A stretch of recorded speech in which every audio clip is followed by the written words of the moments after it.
I stepped into college expecting nothing, yet somehow full of expectations.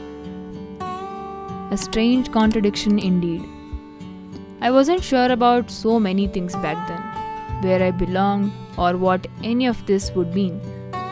But soon, something unexpected, a small thing became my favorite part of every day: the metro rides. There was something so beautiful about those moments between home and college, watching the city blur past by the windows, lost in my own thoughts, observing people and listening to music.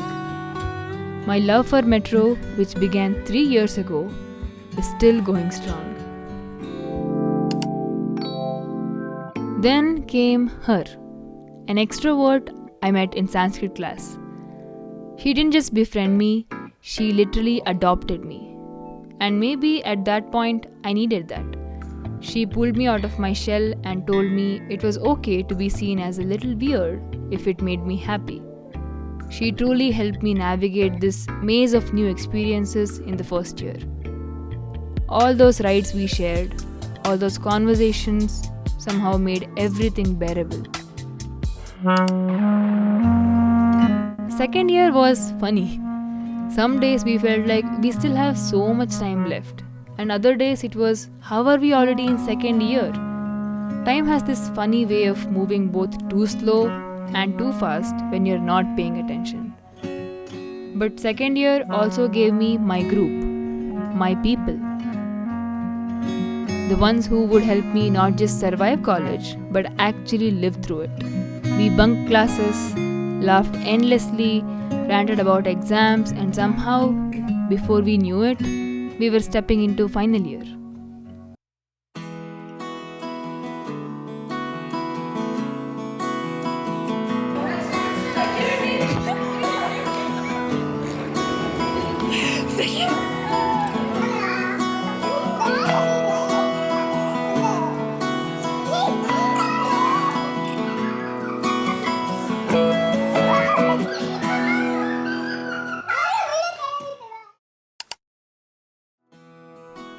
Final year was probably the best year yet because there was nothing left to figure out about college.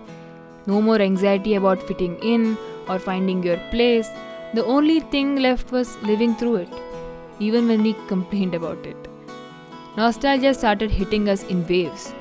Damn, we are going to graduate soon, but also, at least we are finally getting out of this place. If this journey taught me anything, it's this simple truth. It's never about the place, it's the people. Always the people. I won't miss the college building or the staff or those mandatory events and seminars. But I will miss the small, silly, unforgettable things like sharing one packet of Lays between the five of us, running to the canteen because one of us didn't get lunch, our elaborate escape plans, going home after just one class because, well, why not? Struggling together through that one sadistic professor who seemed to enjoy our misery, yapping continuously during breaks for hours like we had solved all of the world's problems between the walls of our classroom, complaining about absurd timetables, my friends actually laughing at my dad jokes even when no one else would, and staring contests that made no sense but somehow made perfect sense to us. These weren't just moments, they were the things that held us together. Oh, also, college gave me this girl. My constant, my calm in that chaos, my favorite. The kind of friend who quietly became home, whom I'll always be grateful for. Looking back, I used to say, it's not a great college. But now I know it was exactly the right one for me. Because this place gave me what I actually needed. Freedom, space to breathe, friends, and time for creativity. That's why I feel happy about these 3 years now. Because in a way, undergraduation doesn't get the respect it deserves. Everyone keeps asking, what's next?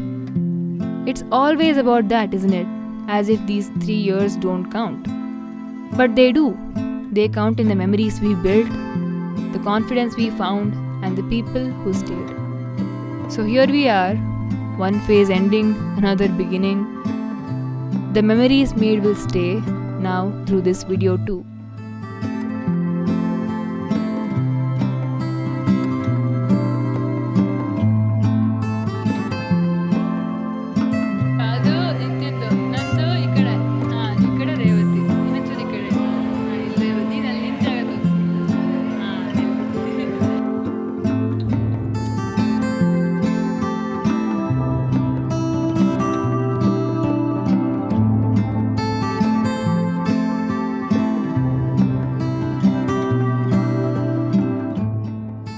Here's to the journey that shaped us, to the people who made it worth it, and to the next chapter, wherever it takes us. Because we are all moving ahead, carrying dreams that don't make sense to anyone else, only to us. And in the end, I think that's what matters the most.